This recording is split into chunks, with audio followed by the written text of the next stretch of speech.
So, Richard, you mentioned when you move into small cell, it's like Medusa's hair. Can you talk about some of the specific challenges that you're seeing in carriers or neutral providers getting to those actual small cell deployments and scale? Well, I mean, you start with being able to, to have the fiber or the connectivity to be able to, go from that access point of that small cell to how you're backhauling it, and the ratios of the technology is going to drive, how many nodes, how many small cells can you have in a given footprint to backhaul that back to a centralized location. But the advantages of what small cell is achieving is two fronts. I see. One is it's enabling that closer site density and more localized delivery of that capacity from a wireless communication standpoint. And secondly, it's allowing a much more strategic, much more cost-effective, where you're having a more centralized head-end space where the carrier's signal source base station equipment is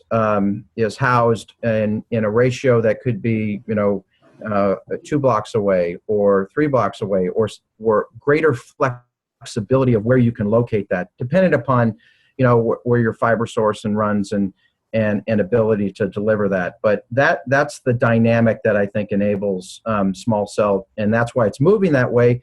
It's being driven by speed to market, trying to get away from the entitlement process that's onerous, the cost associated with that. You want to be able to have greater efficiency in the deployment of your network from a capital standpoint, and then also to be able to achieve the expectations of your user from a capacity delivery and depending upon the environment to be able to be responsive and able to from a retail standpoint or from a medical standpoint, to be able to connect to that user in that given location point in time for location-based interface between the user and that venue. You talked about the centralized head-end. What are some of the options that you're seeing carriers or neutral host providers consider with respect to a centralized location for a small cell deployment? Well, I think it's really changing a dynamic because depending upon the legacy of Lex in different territories, they have facilities that now are that were wireline that are that really from a capacity standpoint can be utilized or allocated for those centralized locations for delivery of that head-end space. So I think it opens up the real estate options, which is key. Also, from a standpoint of being able to deliver, when you have base stations equipment on roofs, or you're trying to house them on the street or below ground, which is always problematic. On a one-by-one basis, that makes it very difficult. So I think it increases, one, the real estate options that you have by delivering that base station equipment. Two, it may or may not be able to be a greater efficiency in your lease costs, because you might be able to utilize because you have greater options, and greater options can create a greater efficiency in your lease costs and your capital expenditure. And then utilization of existing real estate that the carriers may have, or other infrastructure providers.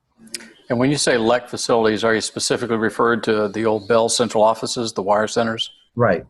And there's other players in that space. I mean, you have Frontier, who's making a big move, and with their acquisition and over the last several years on Verizon. So now you have these other players that are coming in that have those facilities that are looking aggressively to strategically partner and leverage not just the wireline side, but their focus on the delivery of that data and digital media. So the facilities they have by acquisition are becoming an option for what those centralized locations are. But it's a smart move. You have to go to it because if you're delivering the capacity on a distributed basis, you have to, in order to make that work from a capital standpoint, you have to find some scaling of efficiency. So, maybe you have one head-in central location for 10 to 15 to 20. I think the intent of small cell and the evolution of technology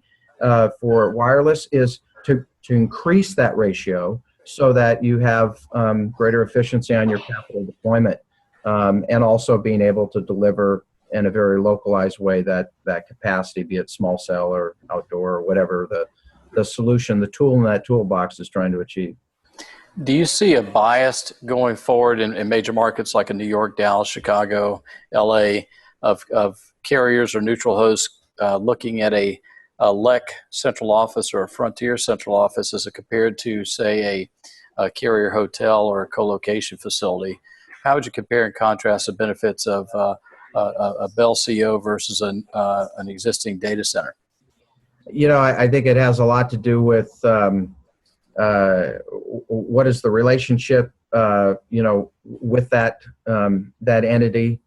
Is it going to, from a speed to market, is going to achieve that, and what's the cost? Because it may be your cousin, but it may take you longer. And in the wireless world, as Jeff, all too well, it's flat out. It's Ferraris and Cobras in a race.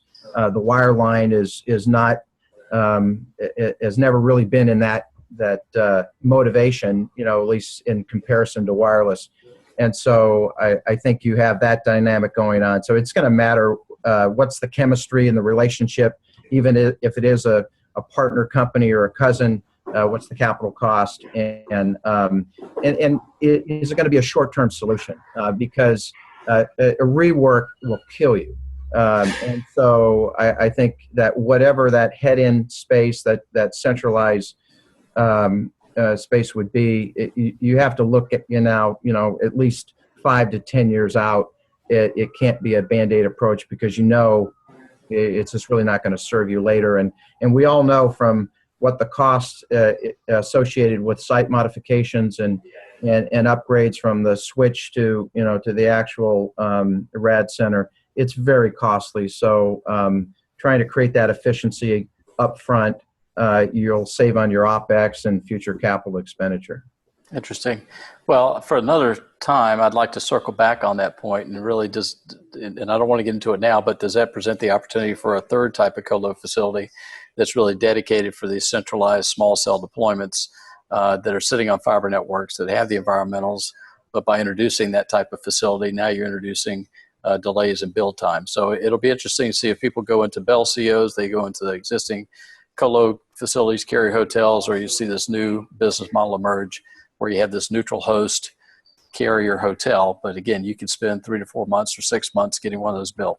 So, well, I think that's you're spot on that. And I'll just say that, I think that's a shared focus and strategy for myself and my peers that are similarly in that position.